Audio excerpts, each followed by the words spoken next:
here and see what I can come up with. Thanks, Mike. Have a good day.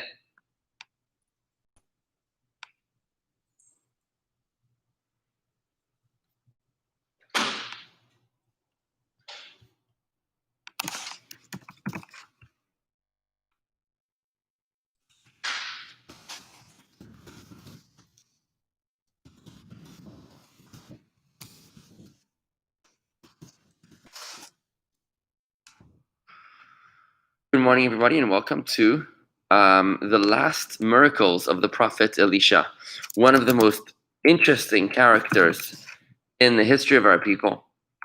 He was the disciple and successor of Elijah the prophet, and he was twice as great as Elijah the prophet. So let's take a look at the story of Elisha, the end of his life. We learned last week the story of Naaman, who was the chief of the army of Aram, the nemesis of the Jewish people.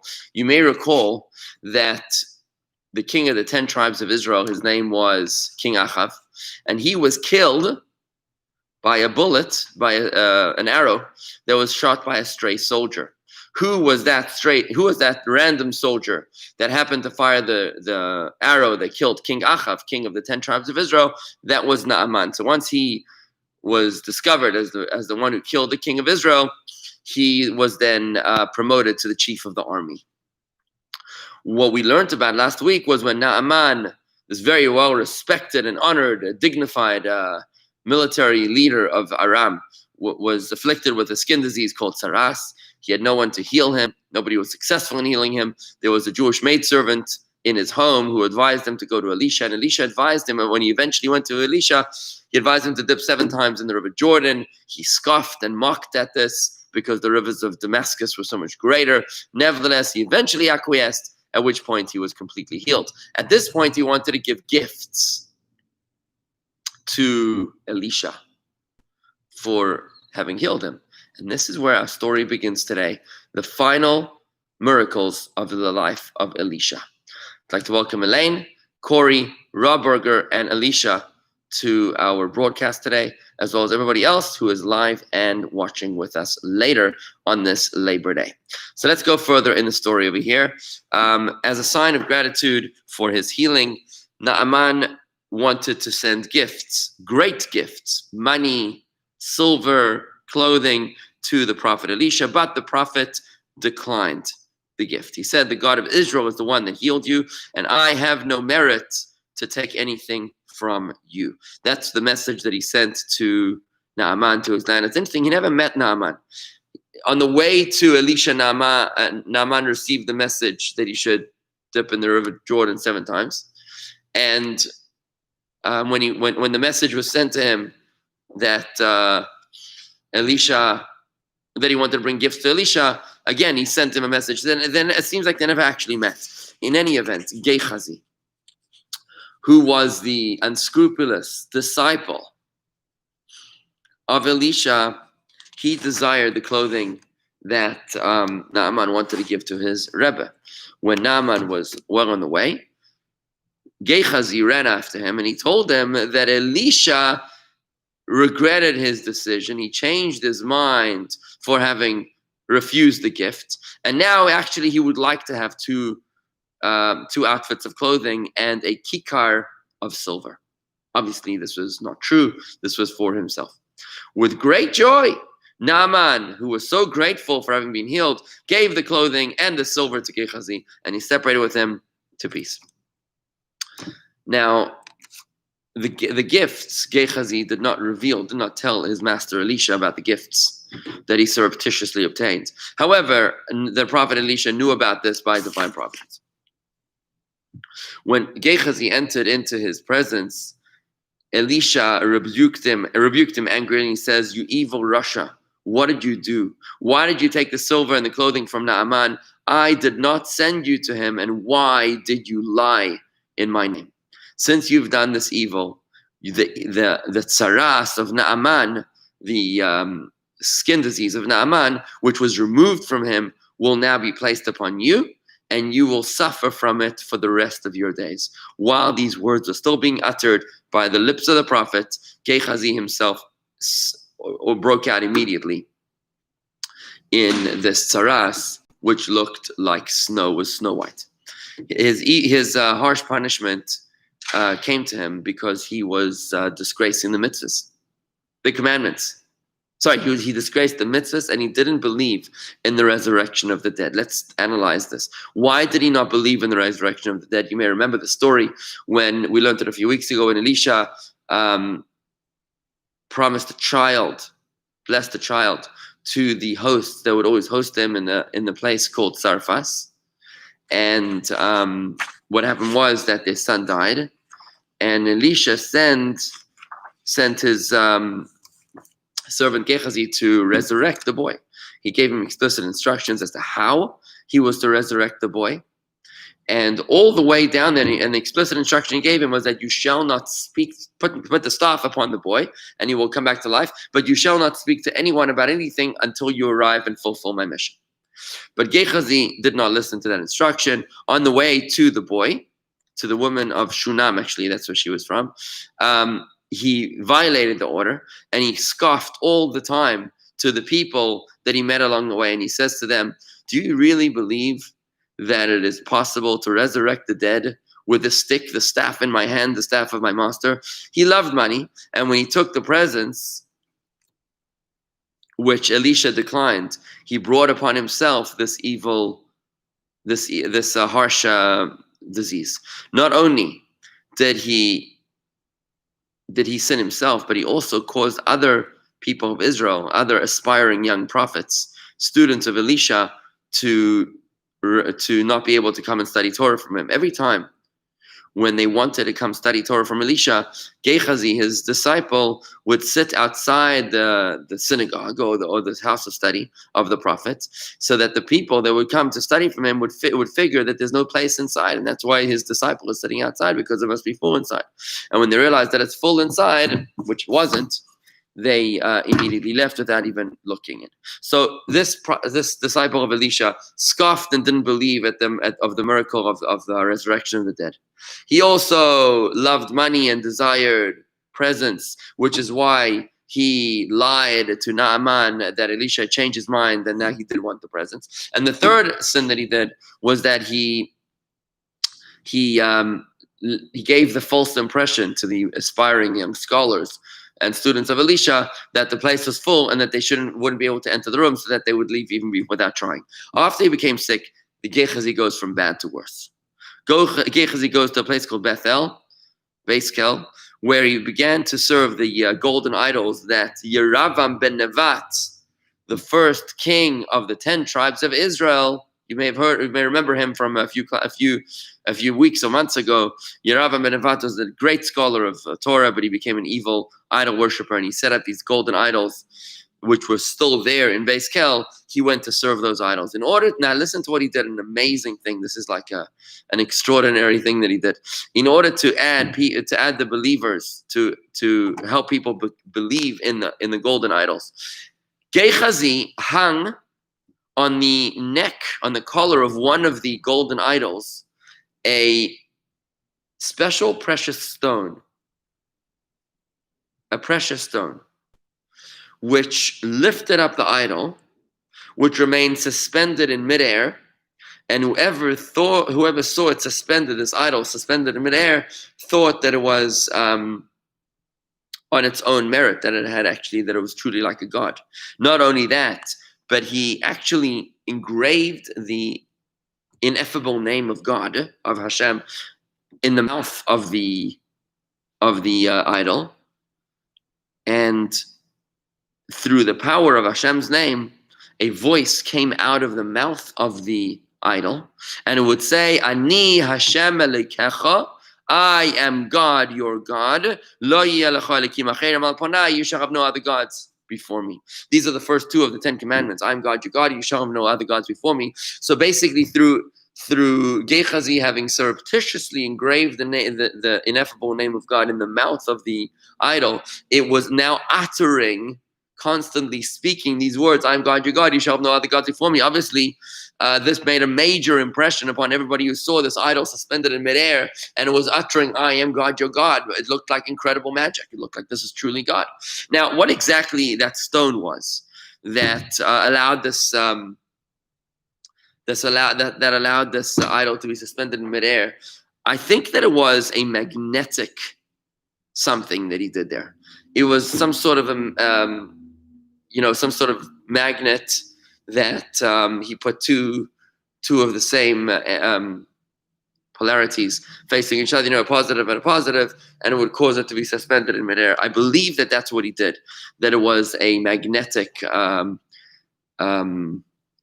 manipulation of the stone that allowed it to look like it was suspended in midair, allowed it to look pretty miraculous. But the engraving of the name of God inside the mouth of the idol, that's pretty impressive, that he was able to cause it to speak these words. From Beis Kel, Gehazi went to Damascus, and there he found his master Elisha, his former master, who was looking for him to bring him back into Shuvah. The prophet Elisha was regretful in the fact that he sent his student Gehazi away, because he saw how evil he had become, and not only how evil he became, but how much he was influencing other people to idolatry as well. And therefore he wanted to bring him back to Hashem. But Gehazi refused to listen to the master, to his Rebbe, to Elisha, and he said to him, "It was you yourself who taught me that whoever sins and causes others to sin is never given an opportunity to return into Shuvah. If so, why should I change my ways?" With a broken heart from sadness, Elisha returned back to his place, and Gehazi died as a very evil person, and he didn't merit to experience the rewards of Olam Haba, of the resurrection of the dead. In fact, the Mishnah in Sanhedrin tells us that every single Jew has a portion in the world to come, and then it proceeds to list certain individuals and certain kings that do not have a portion in the world to come. One of those people was Gehazi, who is not going to be resurrected in the dead, amongst the resurrection of the dead. Part of the reason why he wasn't going to be resurrected is because the Mishnah there in Sanhedrin, in the Talmud, proceeds to explain that it's measure for measure. Somebody who doesn't believe in the resurrection of the dead will have a self-fulfilling prophecy where he won't experience the resurrection of the dead. So since Gehazi scoffed at the miracle of resurrecting the child of the elderly couple, the gracious host and hostess, they would host Elisha so graciously, as we learned earlier. Since he scoffed at that and didn't believe that the boy was going to be resurrected, and indeed he failed to resurrect the boy because he failed to follow the instructions, therefore Gehazi didn't merit to experience the resurrection. As happened to one other individual in this next little encounter that we're about to experience right now. We finished with Gehazi, but there's one other person also didn't merit the resurrection. Let's take a look at him. There was another person, who didn't merit what he didn't believe in. I'm sorry, you'll see now. There was another person in Israel at that time who was punished harshly for a sin that he sinned. There was a great famine in Shomron. Why? In the city of Shomron today, it's Judea and Samaria. Why? Because the king of Aram, remember, Naaman was the general of Aram. The king of Aram and his army laid siege to the city of Shomron. They gave no permission to anyone to enter or to depart from the city. After they ran out of food in the city, the people began to starve. The famine was so intense that the people had no choice but to try to walk around outside the gates of the city to see if they could find any food. They ate everything they could possibly find, and they cried out to Hashem for assistance. The king and his assistant the king of Shomron traveled between the people that were starving and weak, and they didn't know how to help them. At that time, Elisha, the prophet, called out and said, "So says Hashem, tomorrow you will have food plenty, to the point that the fine flour, the wheat and the barley will be sold at so cheap a price, it will be almost free. That's how much food we will have. The supply will be so great, so much greater than the demand, that the prices will plummet." When he heard these words, the assistant of the king laughed out. He mocked and he started laughing, and he says, "I don't believe a word of what you're saying. Even if Hashem opened the windows of heaven and he brought out from there food for the people, he would still not be able to satisfy the hunger of all the people that are starving." Elisha, who was furious at this man's words, at the assistant of the king, he said, "Since you don't believe in the potential of Hashem, who can do anything, who is almighty, therefore you should know that it will be as you have stated." You will see the plenty, but you will not merit to experience it. Didn't take much time for the words of the prophet to be fulfilled. Hashem scared off the Arameans who were laying siege to the city. They heard noises coming from afar, and they thought that there were other armies coming to assist the Jews. Really, it was just Hashem's smoke and myrrh. But they heard these noises, sounded like horses and nations and armies coming from all directions. So they fled for their lives. Right? It's interesting that in the 6-day war, you hear from Arab generals who speak about why they. Not the 6-day war, Yom Kippur War, I think it was. In the Yom Kippur War, when they could have marched on to Jerusalem, they surprised us, and they suddenly, halfway to Tel Aviv and Jerusalem, the Egyptian army turned around, and they asked them why, and they said they heard from the west. They heard tremendous noises, and they felt that they were sure that the Americans were coming to assist the Jews. That's why they fled. So it's interesting that a biblical miracle was replicated in our lifetimes. Fascinating. When you look at that on YouTube, you can actually find that. The same thing with the Golan Heights. In the, I think it was in the 6-day war, actually, during the Golan Heights, when the Jews conquered the impossible mountain range of the Golan Heights. They asked the Syrian generals, why did you not prevent the Jews from climbing the mountain? And they said, because we heard these noises from afar, and we are sure that that the Americans or the Europeans or someone was coming to help them.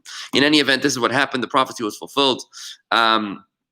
The army of Aram, who was laying siege to Shomron, fled in a panic. The Jewish people discovered this. They broke into the camp of Aram. Actually, if I'm not mistaken, it was Gehazi himself with his 3 sons who were outside the camp of the Jewish people, because they were lepers. They were in quarantine, so they were outside the camp, and they were so desperate for food they couldn't go to Shomron because they were outside the camp. They were in quarantine. They couldn't go to the Arameans because they would kill them. They said, we have no choice. We're going to die from famine. So they went to the Aramean camp. They found one tent empty, and they ate quickly. And then they saw that there was another tent empty and another tent empty. And then they realized that the Arameans had fled.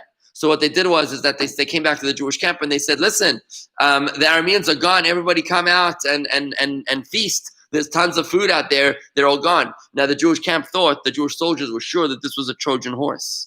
They were sure that this was a setup. So they sent soldiers out on horseback, and they went far, far, far until they saw that for many, many miles, the clothing and the boots and everything else of the Arameans were strewn along the way, and until they realized that this was a legitimate running away of the Arameans. So what they did was that they called out the rest of the Jewish camp. They said, lower the doors, let everybody out, let them come out and eat. And it was at that time when they broke out of the Jewish city of Shomron, where there was so much food available that the assistant of the king, the one who didn't believe, he was actually trampled to death. He stood at the gate as if to try to make some order, but he was trampled to death as the hungry people ran out of the gate and ran to the camp of Aram to satisfy their desire for food. And so it was that he saw the end of the famine. He heard that the Arameans had left, the famine was over, the food was freely available, but he himself didn't experience it. In fulfillment of the words of the Prophet Elisha, he was punished. The people had food aplenty, but he didn't merit to eat from it. And this is the measure that when the Talmud tells us that God treats us measure for measure, midah keneged midah. God treats us exactly as we treat him, exactly as we treat others. When we forgive others, God forgives us. When we cannot forgive others, God does not forgive us. When we are kind and gracious, God treats us the same. When we are cruel and unforgiving, God treats us the same. So when we don't believe, then that becomes a self-fulfilling prophecy. You don't believe in the resurrection? Okay, you won't experience the resurrection. You don't believe in the famine breaking tomorrow, that God is almighty? Fine, then you won't experience it. It's a self-fulfilling prophecy. God gives us exactly how we initiate.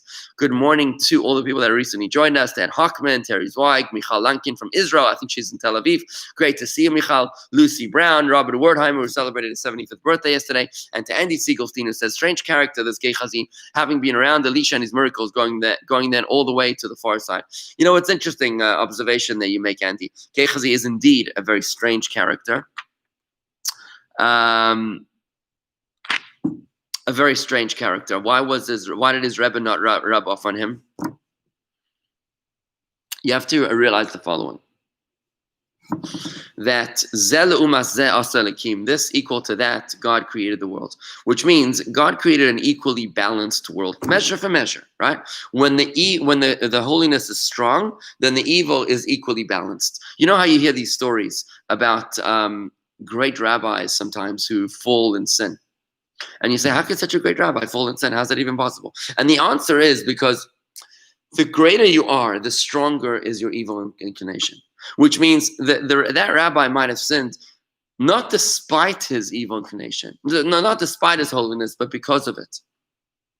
When you're exposed to great holiness, your evil inclination is much, much, much stronger than an ordinary person's evil inclination.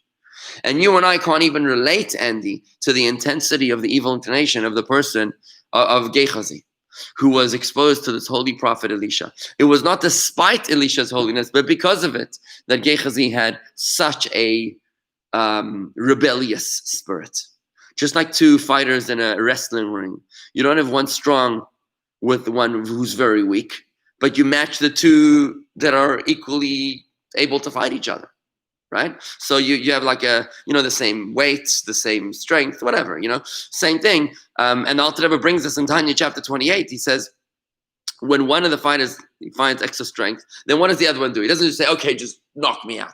No, he strengthens himself to match the fire and enthusiasm of the other fighter. And that's what our evil inclination does. When our evil inclination sees that our godly soul is on fire, is passionate and enthusiastic, then the evil inclination gears up just to match that same enthusiasm. And I see that you agree with me, Andy. Thank you. That makes sense to you. I'm glad to hear that. The Alter Rebbe brings this in the context of a Jew who's trying to daven. And he finds that in his davening, in his desire to concentrate, in his davening, he finds that he's constantly distracted with alien thoughts and distracting thoughts. And he feels that he's a fraud. He feels that he's an imposter.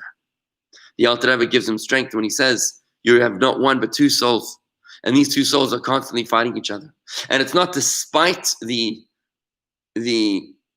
authentic desire of the godly soul, but because of the authentic desire of the godly soul that you're experiencing these alien and foreign and unholy thoughts, because your evil inclination is intimidated by your godly soul. So when you are doing teshuvah, and you notice that your evil desire is increased, it's a sign that you're doing the right thing. It's a sign that your evil inclination is very intimidated, is afraid of the intensity of your godly soul, and that's why you should absolutely keep it up. Don't stop. Don't be intimidated. Don't fall into the mistake of thinking that you're an imposter. You're not. You're doing the right thing. One final story in the life of Elisha, as we wrap up the life of this incredible character, is that even after he died, Elisha made another miracle of resurrection. There was a man by the name of Shalom, the son of Tikva. In the land of Israel, he loved charity, giving charity and kindness. Anyone who came to his house, he honored him greatly, gave him food and drink, and he didn't stop from serving all of his guests. Every day he would go to the gates of the city with a pitcher of cold water in his hands to quench the thirst of any thirsty travelers. His good deeds found favor in the eyes of Hashem, and as a reward for his kindness, Hashem gave him and his wife the spirit of prophecy. After this man died, Shalom ben Tikva, they carried him, all the people of the city carried him to the place of his burial. They carried him on their shoulders, as is the traditional way of burying fellow Jews, and the entire people of the city walked after his bier with distress and with tears. Suddenly appeared before the funeral procession an army. An army appeared before them. And with fear, the people ran away to every direction. They were afraid that the army was going to come and attack them. So the bier with the dead man in it, they left, and it literally dropped down to the ground. Where did it drop down to the ground? It was in the cemetery. It dropped onto the grave of Elisha the prophet. The moment that the body of the deceased righteous man, Shalom ben Tikva, touched the bones or the grave of Elisha, the bones of Elisha, that man, Shalom ben Tikva, rose back to life, and he returned back home, healthy and complete. After the people calmed down, they couldn't believe what they were looking at. They see the dead man that they were on the way to bury was now walking around like nothing happened. And with great respect, they turned to him and they said, Hashem gave Shalom ben Tikva measure for measure and paid him back for all of his good deeds. Since he resurrected the souls, the tired and thirsty souls of all the poor people by giving them food in his house, food and drink in his house to eat and drink, just like he gave them life to their tired and weary souls, so too Hashem has granted him measure for measure by giving him life after he died. This man merited to a new life, and he was modest and God-fearing, and he didn't think that he should merit any great miracle. He would constantly say that Hashem gave him an undeserved gift. And after a year, he gave birth to a son. He called his name Chanam El. What does Chanam El mean? Chinam natan li Hashem et chayai. For free, for nothing, God gave me back my life. Chanam El means, China means free. China means free. So Chanam El, free. God gave me my life back for nothing. In other words, I didn't deserve it. This was an extraordinary miracle, an extraordinary gratitude that was exhibited by this fella, by Shalom ben Tikva, this righteous person. And this concludes the life of Elisha. We learned about Eliyahu. We learned about Elisha. The next prophet we're going to be learning about is about the prophet Yonah. Very much appropriate, because in Yom Kippur that we learn the story of the prophet Yonah. So that's going to be coming up next Monday, God willing. And with this, I'm going to wish everybody a very happy and safe holiday today. Take it easy, relax, enjoy, be safe, and I look forward to studying with you again tomorrow.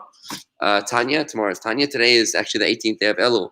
It is the birthday of the Alter Rebbe and the birthday of the Baal Shem Tov. It's considered the birthday of Chassidus. Very appropriate day to learn Chassidus, to learn Tanya. Tomorrow we'll be learning Tanya chapter 37. To this, I want to wish everybody have a wonderful day. Thank you for joining me here today. Shalom, and be well, be safe. Bye-bye.